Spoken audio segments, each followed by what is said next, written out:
Você já se sentiu preso em uma rotina sem saber como sair dela? O que significa estar saudável? Basta cuidar do corpo para estar saudável? Eu sou a Carol E eu sou o e Carlos. esse é o canal Carol e Carlos Move, onde a gente faz costuras da educação física, da filosofia e outras coisas mais, buscando sempre estar com o corpo, a mente, o coração e o espírito em constante movimento. E hoje a gente vai conversar sobre um texto clássico, podemos chamar assim, Sim. professor? Que é a alegoria da caverna de Platão e vai relacionar com saúde, bem-estar, educação física e filosofia e a nossa vida cotidiana. E se tu tá precisando estudar esse texto, seja para o teu ensino médio, para as faculdades, porque vários cursos trabalham esse texto, jornalismo, publicidade, a filosofia, obviamente, direito, sociologia, aqui é uma grande oportunidade de se sair bem naquela prova, naquele trabalho. Fica aqui e estuda com a gente. A gente vai adorar te ter aqui até o final desse vídeo e a gente lá no final vai pedir se tu gostou desse conteúdo para se inscrever. E ao longo do vídeo, se tiver algo a comentar, por favor, deixa aqui o teu relato, tua experiência ou as tuas questões para a gente também estar em constante movimento de diálogo com vocês. E já vou adiantando, né, que o texto Alegoria da Caverna, ele trata de sair da superficialidade. Então, ficar 5 minutos no vídeo ou 10 vai continuar dentro da caverna. Assiste o vídeo inteiro para poder ver o sol. Boa. Então hoje vamos juntos questionar as sombras que nos cercam e buscar conhecimento e autonomia. Para isso vamos entender o que é a alegoria da caverna, o que Platão falava que a gente pode trazer hoje para a gente refletir, mas o texto, professor, conta para a gente. Acho que primeiro a gente tem que falar um pouco sobre o autor, né, da obra, o Platão. Então, se vocês forem escrever um texto, né, o trabalho de vocês, o primeiro parágrafo deve ser sobre quem é o Platão, Uhum. né? Porque a obra de um autor ela sempre está associada com a biografia dele, né? E não com aquilo que é de domínio público, né? O que é superficial, né? Mas com o contexto, né? Mas o lado mais profundo de Platão vocês vão ter que pesquisar, né? Quando forem fazer a pesquisa de vocês, eu posso adiantar algumas coisas mais basilares que são justamente de domínio público, né? Então, Platão foi um filósofo grego, ele nasceu em Atenas, no período da Grécia Antiga, no período clássico, né? Porque tem pelo menos 5 divisões na história da Grécia Antiga. Ele nasce nesse período clássico e ele viveu entre o século V e o século IV, né? E viveu 70 anos, né? Muita coisa. E o nome dele, de fato, não é Platão, né? Platão é o apelido. O nome dele é Aristócles. Platão vem de um termo grego que significa costas largas, ombros largos, né? Então ele acabou recebendo esse apelido em razão do porte físico. A Alegoria da Caverna é uma parte de um livro que foi escrito há 2000 anos atrás, a República, né?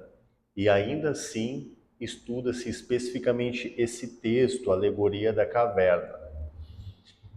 Que dentre as várias ideias que estão ali presentes, podemos dizer que ali nós temos a teoria das ideias do Platão. Então, é um texto que trata sobre um grupo de pessoas prisioneiras dentro de uma caverna. Né? Elas vivem de frente a uma parede e atrás delas, né, há um outro grupo de pessoas, né, que carregam objetos os mais variados, como ele descreve ali no texto, né? E os prisioneiros, como não veem essas pessoas, não veem os objetos. Eles veem apenas as sombras desses objetos refletidas na parede que fica logo à frente dos prisioneiros. E essas sombras, né, seria um mundo supostamente real, que a gente entende como supostamente real, mas que no fundo é apenas a cópia da verdadeira realidade que está lá no plano das ideias. Até que um desses prisioneiros consegue se libertar da caverna, ele atravessa essa parede na qual é projetada as sombras, né? E num primeiro momento ele tem a visão ofuscada, ele fica cego. E para quem não sabe, uma curiosidade para pensar isso, né? Um pássaro, né? Infelizmente há uma prática de cegar pássaros, né? Para estimular o canto deles. E esse cegamento se dá com a luz intensa, né? Então o excesso de luz, o excesso de sol, ele pode cegar. O que eu quero dizer com isso? Que sair da caverna é muito dolorido, né? E muita gente não está disposta a sair da caverna. Assim como aquele filme Matrix, o Matrix 1 de 1999, né? Que um dos personagens, que eu não lembro o nome dele, mas nós vamos colocar aqui na tela o nome dele e uma imagem dele. Ele se recusa a sair da Matrix e trai o grupo, né? O Neo e o Orfeu, né? Porque ele acha que vive melhor, né? Naquele mundo falso. Então, sair da caverna não é fácil, exige disposição, por isso que eu disse no início do vídeo, assista o vídeo até o final, embora talvez não tenha muito tempo, mas para sair da caverna a gente tem que se dedicar. E feito isso, ele tem uma outra missão que é retornar para a caverna, para libertar os outros prisioneiros, né? Mesmo correndo o risco de morrer por isso. E é um livro, então, resumindo, então, esse texto é uma homenagem ao Sócrates, que o Platão faz. O Platão escreveu 35 diálogos sobre o Sócrates, que é o grande mestre do Platão. Sócrates não deixou nada escrito, alguns dizem que o Sócrates talvez nem soubesse escrever, e tudo que se sabe do Sócrates é a partir de outras pessoas, principalmente sobre Platão, que escreveu todos esses diálogos. E a alegoria da caverna é justamente isso, né? Sobre a morte do Sócrates. O Sócrates é condenado a beber cicuta, né? Condenado pela democracia, então Platão lhe critica muito a democracia, né? É um voto popular que decide matar o Sócrates, porque o Sócrates tinha essa tarefa, né? Ele tinha esse entendimento de que o mundo real estava lá nas ideias e ele dialogava com os prisioneiros, porque ele conversava com todo mundo em praça pública e não cobrava por isso, vivia até de maneira quase que miserável, né? Por conta de se dedicar a libertar, né, os prisioneiros. Então, em síntese, é isso, gente, é disso que se trata o texto em questão. Uma grande analogia, né? Que é muito interessante. Eu não tinha noção do tempo, mas 2000 anos atrás, falar sobre algo que é tão presente, né? Quando a gente está preso nas nossas ideias, eu comecei o vídeo falando de rotina, e na prática, a nossa vida no mundo como está organizado, eu sinto que é fácil a gente cair num aprisionamento no sentido de não conseguir enxergar outras coisas, não conseguir enxergar soluções, às vezes, né? Melhores caminhos. E aí, nesse sentido, o texto do Platão traz uma coisa muito legal, que é o conhecimento enquanto libertário, né? Enquanto uma oportunidade de ter autonomia, né? E, e que não é fácil enxergar outras ideias, porque afinal a caverna fechada ali de alguma forma está seguro, né? E acho que é uma grande analogia para os lugares que a gente comumente chama como zona de conforto, que nem é tão confortável assim, mas é conhecido, eu diria zona conhecida, né? E esse convite de sair, né, mudar e, e o nosso trabalho e a forma como a gente está acessando informação, eu sinto que tem nos levado a aprisionamentos, né? A essa automatização que a gente fica ali. Então, é uma analogia muito interessante que foi feita 2000 anos atrás, né? E que parece atual na medida que sim, temos prisões mentais, né, de ideias que nos impedem de enxergar outras coisas, né? E o reconhecimento disso, acho que já é uma grande coisa, né? Sim, o Platão ele está preocupado com a verdade, né? Verdade é algo perfeito, algo imutável, né? E aí, só que no período do Platão começa a ter uma ascensão de sofistas em Atenas por conta do contexto histórico, que agora ele não vem bem ao caso, né? Sofistas eram grandes mestres do saber que tinham domínio de várias áreas, sobretudo da retórica e da oratória, e eles ensinavam pessoas a argumentarem bem, a partir do dinheiro que a pessoa estava disposta a pagar.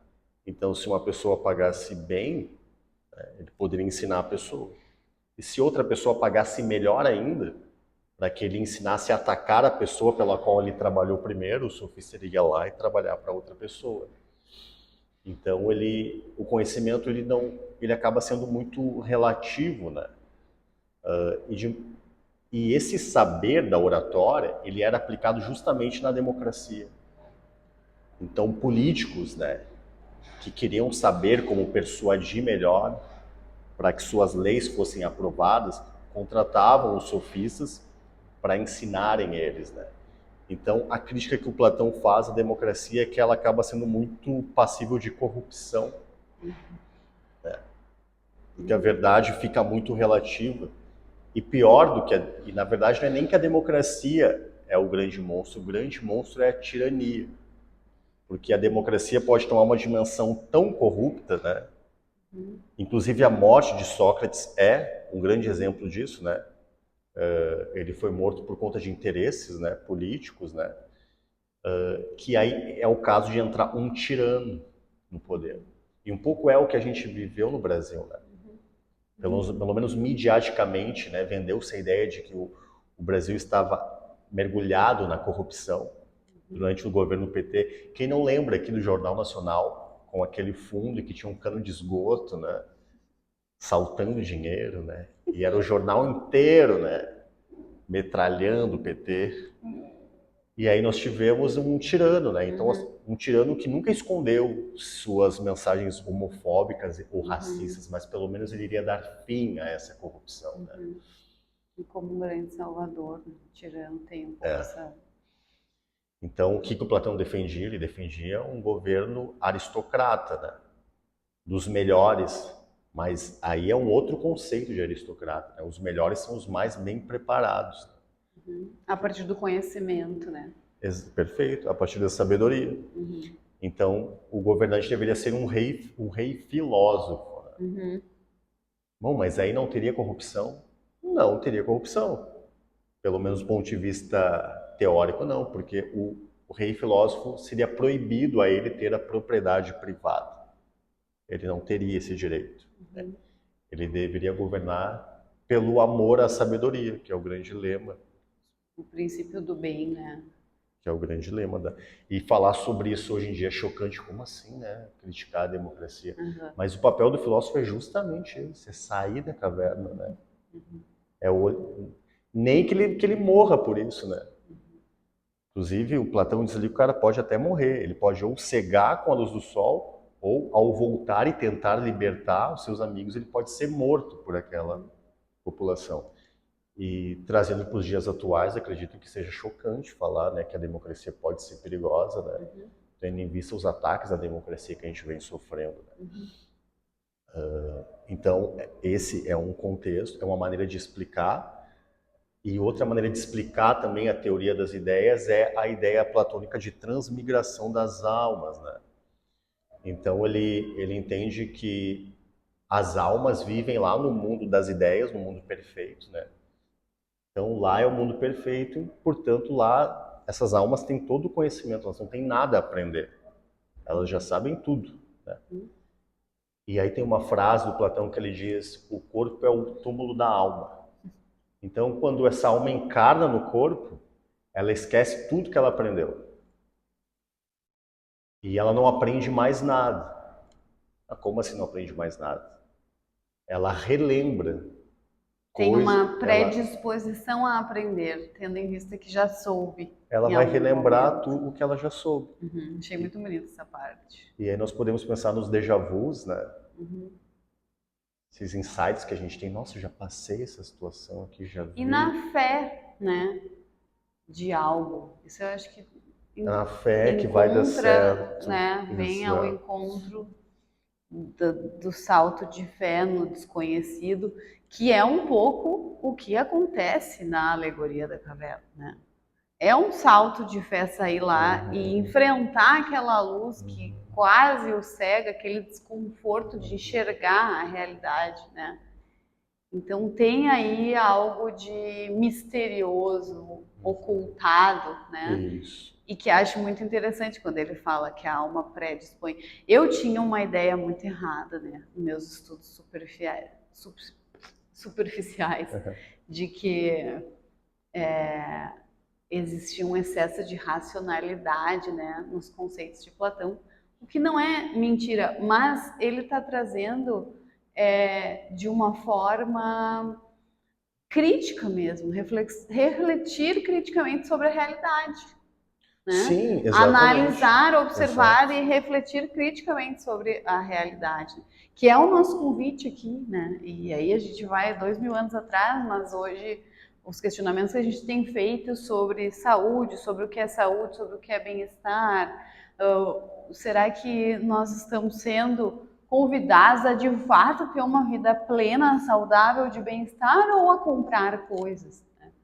Então essa é acho que o que a ideia a trazer que traz luz mesmo, né? Que nos tira da caverna, é esse constante olhar crítico sobre a realidade, né? Essa constante questionamento sobre a realidade, né? É uma filosofia pragmática, porque ele coloca em questão o próprio conceito de realidade na alegoria da caverna, que está dentro de um livro chamado A República, né, que ele escreveu. Então ele tem uma filosofia pragmática. E reparem, né, se a alma está lá no mundo das ideias e lá ela é perfeita, soberana, né, e aqui nesse mundo, nesse túmulo do corpo, né, ela esquece tudo que ela soube, né? Então esse corpo aqui vai morrer várias e várias vezes, várias e várias vidas, né? Mas a alma sempre vai estar perfeita. Então esse mundo sensível que ele chama é o mundo da cópia do mundo real, que é lá o mundo das ideias. É isso que ele quer dizer com teoria das ideias. Então ele faz uma inversão aí. Então esse mundo que nós estamos vivenciando agora, ele não é o mundo real. Ele tem um pouco de realidade porque ele é uma cópia do mundo real. E podemos pensar isso justamente pelo conceito de transmigração das almas, né?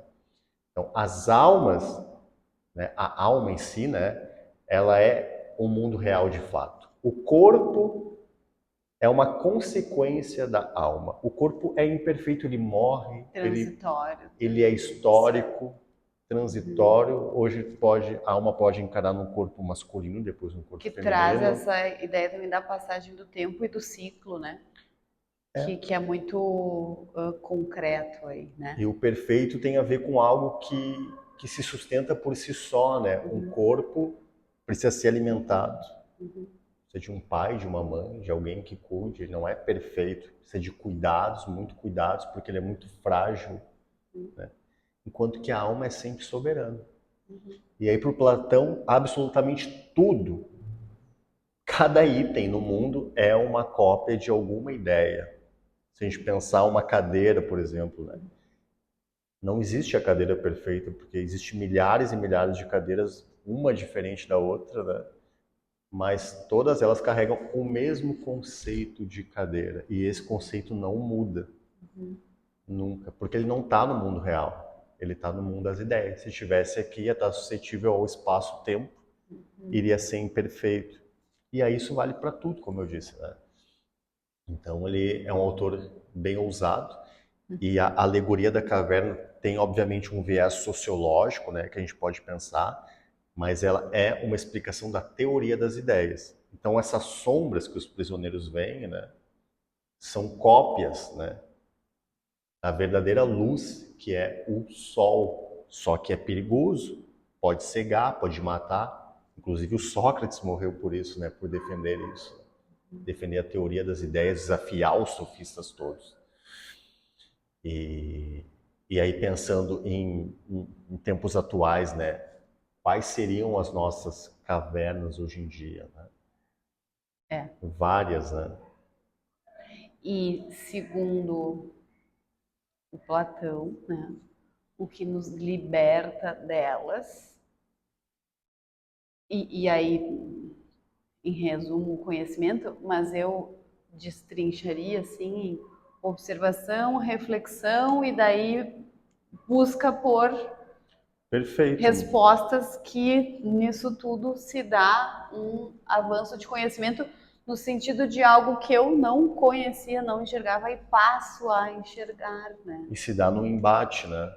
Uhum. Então, a filosofia do Platão ela é muito dialética, ele é o pai da dialética, né? E a dialética é justamente o conflito entre opostos. Né? Tem uma tese, depois uma antitese, que vai dar origem a uma síntese, e é daí que vem o diálogo, o termo diálogo. Né? Então, quando duas pessoas estão defendendo a mesma opinião, não é um diálogo. O diálogo é quando há posições opostas, né? E a partir dali surge uma coisa nova. E a alegoria da caverna é cheia de dialética, cheia do conflito senso comum, filosofia, né? Emoções e razão. Né? O conflito entre as sombras e a realidade.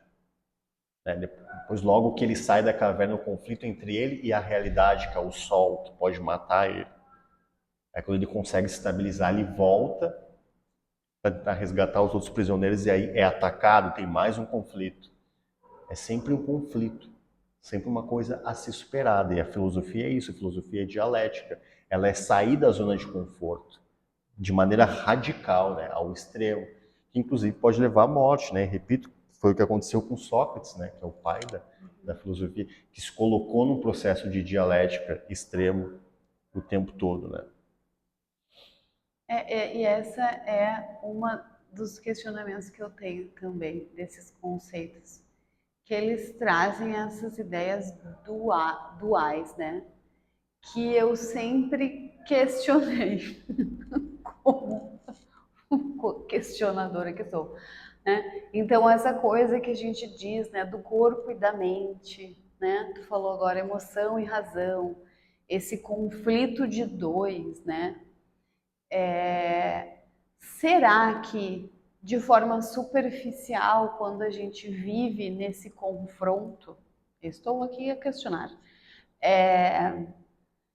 a gente não entra em divisões, né?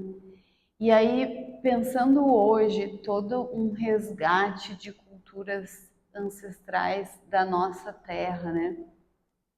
Colocando aqui em contraponto ideias de que enxergam a totalidade, né? Das relações, da relação com a terra, da relação com a natureza, da relação entre as pessoas. Então, se é um conceito, né? A dialética da filosofia, também hoje a gente consegue enxergar outros conceitos? Ou eu estou fazendo uma confusão e colocando muita coisa no saco aqui? De que a gente tem enxergado, e daí eu pensando no corpo, né? Sim, é transitório, mas em algum momento ali ao ler, me soa o corpo como algo inferior e como a experiência, né, da sensação não ser passível de construção de conhecimento. E eu, como alguém da educação física, tenho experimentado e tenho sentido um estudo a partir da experiência. E aí o corpo e a mente e o todo, né, e o ambiente, né, esse ambiente aqui com algumas características de sensações, né? A luz é de um jeito, o cheiro é de um jeito, o som é de um jeito, que é diferente de um ambiente fitness mais tradicional, de uma academia. Estou trazendo para o meu conceito. Mas eu quero dizer com tudo isso que eu tenho visto essa experiência na totalidade, inclusive das sensações corporais, enquanto construção de conhecimento. Uhum. que me parece uma ideia, eu não vou dizer oposta, mas um pouco distinta dessa, de certa forma, dualidade. Sim, Faz sentido o que eu estou falando ou é muita viagem? faz sentido. É a crítica que o Nietzsche faz ao Platão, né? Ele foi o primeiro cara, o grande cara, né, que separou a razão do corpo e supervalorizou, né? Superdimensionou a razão, né? Levando assim a tornar qualquer estilo de vida de acordo com as pulsações do corpo algo patológico. Os impulsos. Os impulsos. Como tendo que ser oprimidos. Tendo que ser controlados pela razão, né? Então Platão nesse sentido seria um ditador da razão. Que era o projeto político dele, era esse, né? Então, para vocês terem uma ideia, né? Então, quando Platão defende que o rei filósofo, né, deve governar a cidade, a gente pode pensar, não, mas então não há liberdade aí, porque as futuras gerações de reis filósofos serão justamente os filhos dos atuais reis, né? Então, o Platão divide essa sociedade ideal, né, dele em classes, né? Os artesãos e os reis filósofos, né? Artesãos no mundo sensível e os reis filósofos no mundo das ideias, né? Mas aí a maneira que o Platão tem de encontrar a igualdade aí, e dar oportunidade, inclusive, para os filhos dos artesãos, né? Que o Platão defende uma meritocracia para se tornar rei filósofo, né? Então, o Platão é muito racional nesse sentido, né? Demais. Né? Ele defende a ideia de que os filhos dos artesãos e dos reis filósofos, né, ao nascerem, seriam criados por alguma instituição do Estado e nunca saberiam quem são seus pais de fato. Todos teriam a mesma educação e a mesma oportunidade de se tornarem... Levava a meritocracia até as últimas, assim, né, consequências no sentido de eliminar qualquer diferença. Qualquer diferença? Que é uma utopia, talvez. Uma utopia, inclusive o termo utopia vem da filosofia do Platão. E a questão do corpo, eu tenho dúvidas sobre isso, né? Porque se a gente pensar na atualidade, as pessoas, elas supervalorizam o seu corpo, né? E esquecem da sua alma. Então, nós temos frases famosas, assim, as aparências enganam, né? Quem vê em cara não vê coração. E, de fato, as aparências enganam. Nós sabemos, né, que uma pessoa não é o que ela aparenta. Ela não é o botox que ela usa, né? O shape que ela tem, o carro que ela anda, né? Que é justamente a grande analogia, né, da alegoria da caverna. Ela não é aquele personagem no convívio social, né? E aí quem que a pessoa ela é o que está na alma dela, que só ela sabe quando está sozinha, né? E isso é descuidado. Inclusive quando as pessoas, inclusive a gente já falou no primeiro vídeo, né, do crescente uso de esteroides anabolizantes, que supervalorizam o corpo, mas em contrapartida fazem danos mentais, danos cerebrais, danos de humor gravíssimos, né? O coração incha, né? Então a gente, de fato, vivemos, é como se o Platão estivesse há 2000 anos atrás sendo justificável a sua radicalidade de incentivar a razão, porque, de certo modo, ele já estava prevendo o que viria a acontecer. Que é a supervaloração do corpo, né? Superficialidade, essa vida na superfície, né? Essa vida na caverna. Isso, né? E essa padronização dos corpos, né? Se a gente for mais adiante, as pessoas supervalorizam o corpo, mas dentro de um padrão, né? Então fizemos uma viagem aí conceitual, filosófica, 2000 anos atrás, né? Tenho aprendido muito aqui com meu companheiro, amado professor.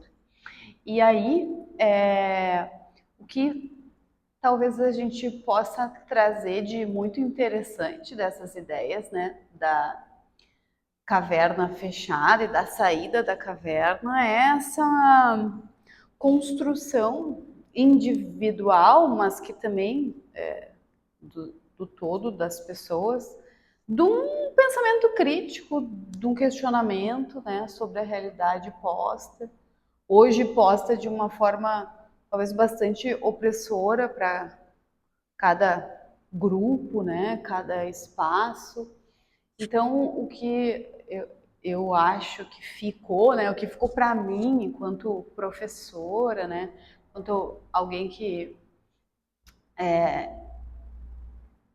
tenta ensinar na educação física, uma educação do corpo, fala sobre os processos de educação, né, da gente sair um pouquinho da cópia, da repetição, né? Na educação física tem muito isso, essa ideia de que o treinamento físico ele se dá em cima de muitas repetições e claro que precisa da prática recorrente, mas como isso pode ser mais nutritivo, né? Como isso pode ter mais valor e também autonomia, né? Uma das coisas que eu acho mais interessante com o movimento corporal é a autonomia, né?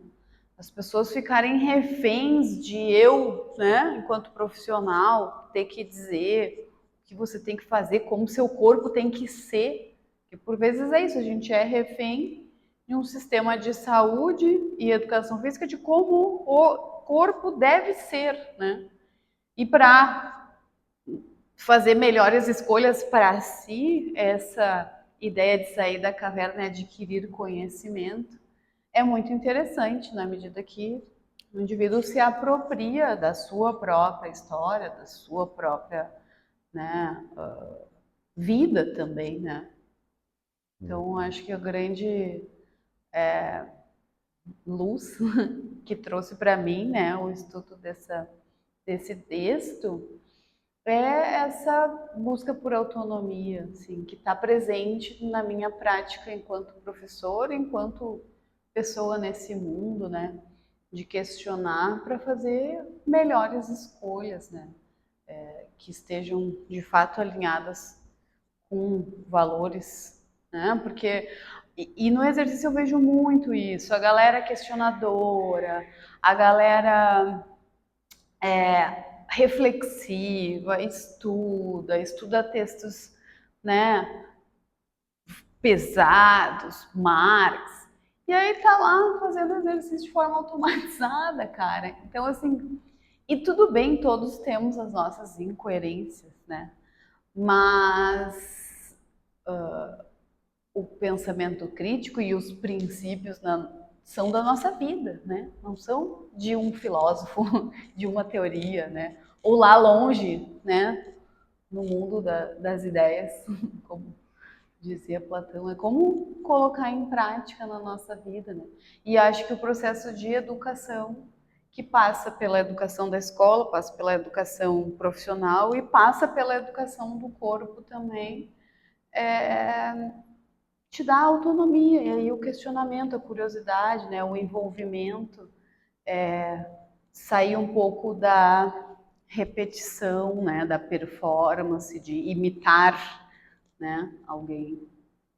Então essa para mim foi uma das grandes sacadas assim que cola com o que eu penso sobre educação, né? O que tu acha? Sim, se o Platão está dizendo que o conhecimento de fato não está na imitação, não está na cópia, né? Uhum. Está na autonomia do mundo das ideias, cada qual tem que encontrar a sua originalidade, né? Uhum. E não fazer apenas uma repetição, né? Encontra em si onde é que está eu quero treinar. Mas não precisa copiar ninguém, encontra a tua ideia, a tua essência de treino, né? Uhum. É difícil, porque o ego não quer abrir mão, né, Uhum. do conforto, né? O ego não quer dizer, olha só, Sair da caverna. estive errado o tempo todo. Sim. Isso é um sol que te segue, é quase, é uma dor grande do ego, quase como se estivesse sendo morto, né? Uhum. Tem gente que sofre Não, uma muito, parte né, por morre, isso, né? e de fato uma parte morre, Se a né? gente for pensar, né, o indivíduo que só conhecia a caverna, na medida que a caverna é iluminada, aquele indivíduo daquela forma morre mesmo, se transforma num indivíduo que conhece outras coisas, né? É isso, eu não quero fazer uma repetição, sei lá, de um treino, né, de uma atividade física. Eu quero encontrar a essência dela. É tu que vai ter que sair da caverna, né? Uhum, Ninguém vai sair por ti. uhum. Tem que estar disposto. E porque a gente vive numa era de superficialidade muito grande, né? Em vários sentidos, né? Enfim, eu estudo cinema também, né? E, enfim, o Netflix do meu período de adolescência, eu sei que pode soar meio egocêntrico, mas ele era profundo, porque eu ia até a locadora de vídeo, né? Pegava aquela fita exclusiva e assistia até o final. Aí hoje nós temos um catálogo gigantesco, né? Era um pouco mais difícil, né, de acessar. Nós temos uma suposta realidade, mas é uma realidade que na real é falsa, porque na realidade nós não assistimos aqueles filmes, nós assistimos 1 minuto, 2 minutos, aí pulamos para outro, assistimos vários durante a semana, vivemos naquelas sombras, né, de conteúdo, ou então assistimos vídeos curtos, né, shorts, reels, um atrás do outro, e nunca nos aprofundamos em nada. E mesmo quando, olha só que louco, porque mesmo quando a gente escolhe, a gente assistir uma série, né? Assistir uns 2 capítulos e meio, a série é colocada no todo, né? E aí, se a gente imerge naquilo, também tu perde, né? Tu ainda diz, são 8 horas de série. E às vezes a gente toca aquilo ali sem uma pausa de reflexão, né? Então, também de forma automatizada, assim, né? Quando escolhe, né, um conteúdo e fica quase que uma obsessão, assim, né? Então, que que prisioneiros, né, estamos libertando, né, quando a gente, com as escolhas que fazemos, né, de rotina, de entretenimento, que é o que tu está trazendo, né? Sim, nós temos uma aparência ali, né? Aparentamos ter um grande catálogo, né, de ferramentas audiovisuais para assistir, mas que no fundo é superficial. E aí, enfim, né, sempre com um pano de fundo atrás de democracia, né?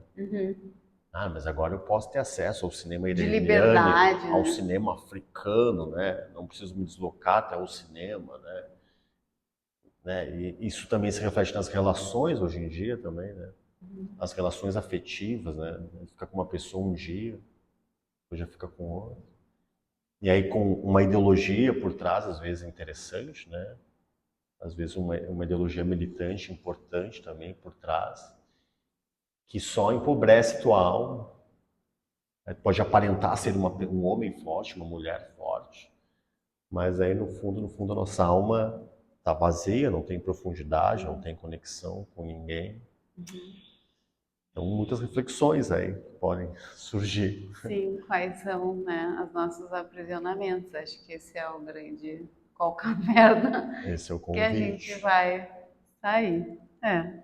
Então, hoje a gente falou sobre o mito, o texto, né, da alegoria da caverna de Platão, tentando fazer a costura, né, para o dia de hoje, para nossa vida prática hoje, mas também em especial para, né, o movimento do corpo, a educação física, que é aqui a nossa dobradinha, nosso match de ideias, filosofia e educação física.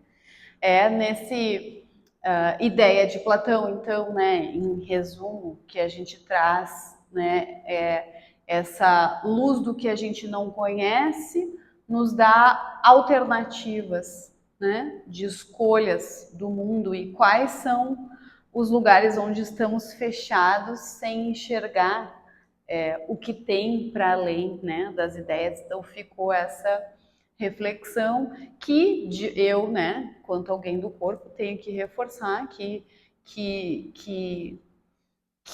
experiências estamos proporcionando ao nosso corpo, né? Elas libertam, de fato, nos trazem saúde, bem-estar. Que ideias são essas de saúde e bem-estar que temos acessado, que práticas temos acessado e como isso pode nutrir a nossa, o nossa, né, abrir a nossa caverna, iluminar as realidades, assim, né? Então fica esse questionamento.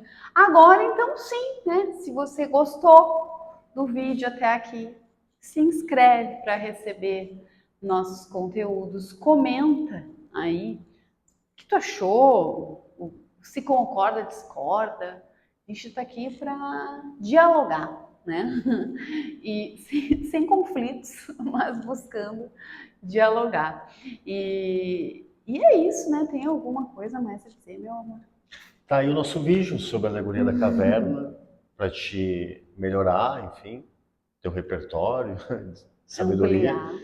e para te fazer aquele trabalho, né, da faculdade, ensino médio, faculdade. Eu sei que a alegoria da caverna está em todos os cursos, né? É solicitado. Deve ter gente aqui do direito, certamente. Conta pra gente, da onde tu vens e qual que foi a tua intenção, o teu objetivo aqui. Se foi para fazer um trabalho, a gente vai escolar, né, acadêmico, a gente vai adorar saber. E vai adorar encontrar vocês, né, no próximo vídeo. Te inscreve e seguimos com corpo, mente, coração e espírito em constante movimento. Até a próxima. Abraço, tchau.